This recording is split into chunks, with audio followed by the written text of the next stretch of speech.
Okay, so hear me out. Your world building and storytelling wrong. Maybe not entirely, but let me explain.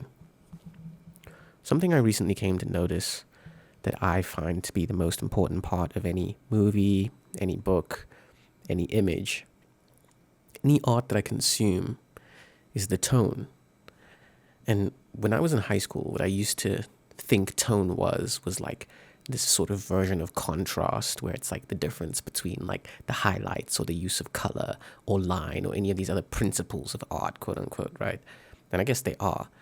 But tone is the most important part of any art form, I think, and goes completely overlooked. And it's weird to me how I haven't seen many videos that teach this. Essentially, what you need to be doing with anything that you create, what I've learned to do with anything that I create, is evoke emotion.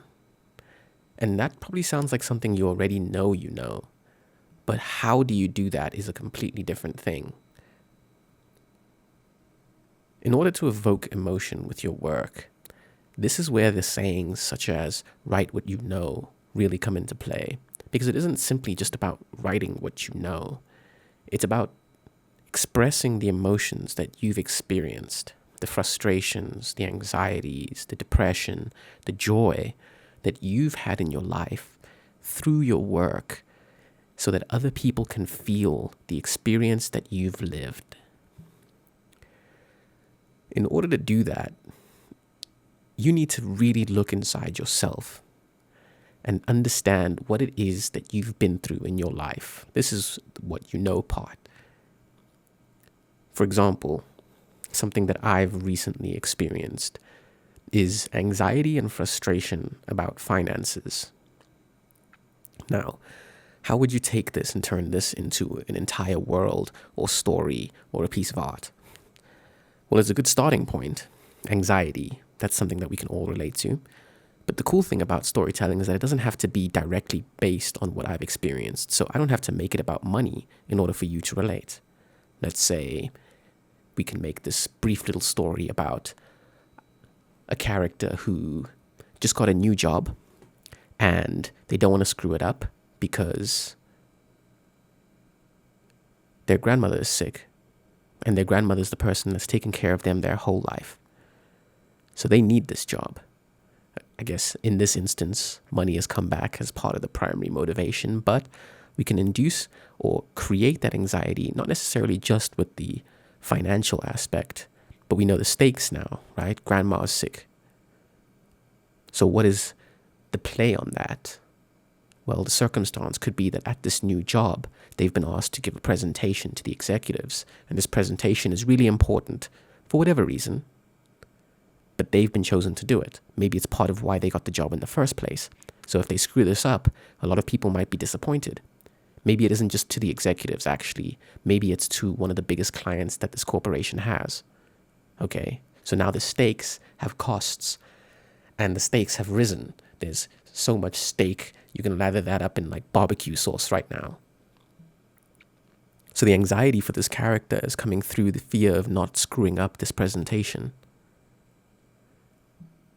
The tone gets achieved with everything that goes into that. All these principles of art, all these elements and tools of storytelling and filmmaking, color, light, framing, prose, dialogue, everything goes into trying to achieve the anxiety that we want out of that scene, out of this character in relation to the stakes that we've set up.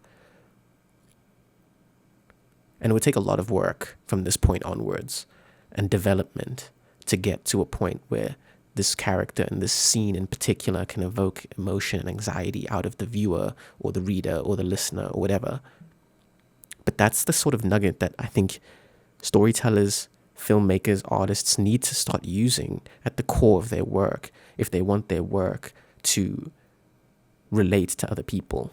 I'm sure many of you might have heard some of those circumstances, like relating to family. It might not be a grandmother, but it could be a brother, a sister, your mom, your dad, an aunt, right? That's in a similar position. Maybe not even that. You might relate to the job circumstance and the fear of getting that new job. Maybe you relate to the financial anxieties that I mentioned. Maybe you relate to a fear of presenting because you're just introverted. All of those elements are areas of anxiety that people can draw from and then start relating to the story or the world that you're creating and telling. I'm not going to develop that story further, but I think you can get the idea of what I mean when I say that at the core of any story, finding the emotion is the key towards actually telling that story in a way that people can experience it and relate to it. Because now you might want to know, like, does the presentation go well or doesn't it? And this is where the tool of your storytelling goes, because it depends on where in the narrative we are, right?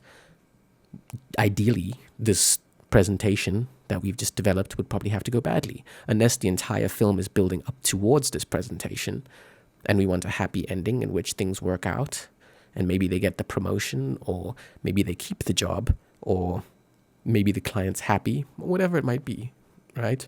We can use that as a tool because you can build up to that anxiety, right? The big presentation that needs to be done at the end of the story, the short story or whatever it is.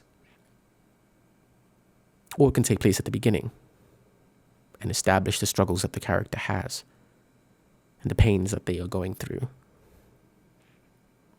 Just some food for thought.